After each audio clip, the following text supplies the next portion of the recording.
আসসালামু আলাইকুম, সবাই কেমন আছেন? আশা করছি ভালো আছেন। আপনাদের দোয়া এবং আল্লাহর রহমতে আলহামদুলিল্লাহ আমরা অনেক ভালো আছি। তো এই তো আজকে দুপুরে রান্নার আগে আমার মেয়ে একটু বায়না ধরলো, আম্মু একটু পপকর্ন খাবো। তো আমি এর আগে কখনো বাসায় পপকর্ন নিজে ভাজিনি, সবসময় কিনেই খাইছি। তো আজকে মেয়ের আবদারে পপকর্ন ভাজতেছি, জানি না ফুলবে কি না। এই তো প্রথমে কড়াইয়ে একটু তেল, জিরার গুঁড়া দিয়ে দিয়েছিলাম, দিয়ে লবণ দিয়ে পপকর্নটাকে একটু হালকা নেড়ে ঢাকনা দিয়ে দিয়েছিলাম।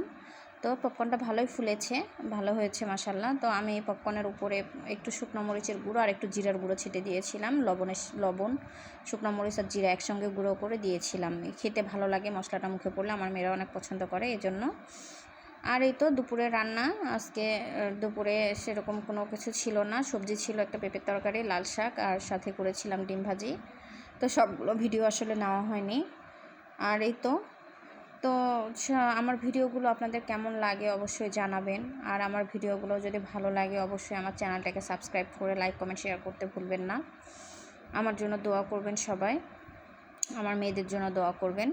এই তো অনেকের ভিডিওতে শুনি, অনেকে বলে আমার ভিডিওর নিচে বেশি বেশি কমেন্ট করবেন, একদিনে ফলোয়ার বাড়িয়ে নিন, একদিনে অনেক ফলোয়ার পেয়ে যাবেন। তো আমি এতদিন না বলবো কি, যেতদিন মানে 2-3 মাস হলো কাজ শুরু করেছি। তো এতদিন কাজ করার পরে এটুকুই বুঝলাম যে কারো ভিডিওর নিচে কমেন্ট করে আসলে ফলোয়ার বাড়ে না। এটা আমার নিজস্ব অভিজ্ঞতা, আমি জানি না অনেকের বাড়তে পারে, তবে আমি অনেকের ভিডিওর নিচে অনেক কমেন্ট করি, কিন্তু আমার কমেন্ট ধরে কখনো কোনো ফলোয়ার বাড়েনি। এ পর্যন্ত আমার যেটুকু ফলোয়ার হয়েছে ওই লাইফ থেকেই পেয়েছি। তো তো এই তো আর হচ্ছে, কেউ যদি ভিডিও দেখে ভালো লেগে ফলোয়ার ফলো করে সেটা, তাছাড়া কারো ভিডিওর নিচে কমেন্ট করে আমার কখনো ফলোয়ার বাড়েনি। তাই আপনাদেরকেও বলবো, আপনারা অনেকে পেতে পারে, তবে আমি কখনো পাইনি। তাই তো আমার ভিডিওগুলো আপনাদের কেমন লাগে অবশ্যই জানাবেন। আর আমার পাশে থেকে আমার ভিডিওগুলো লাইক কমেন্ট শেয়ার করতে ভুলবেন না। ধন্যবাদ।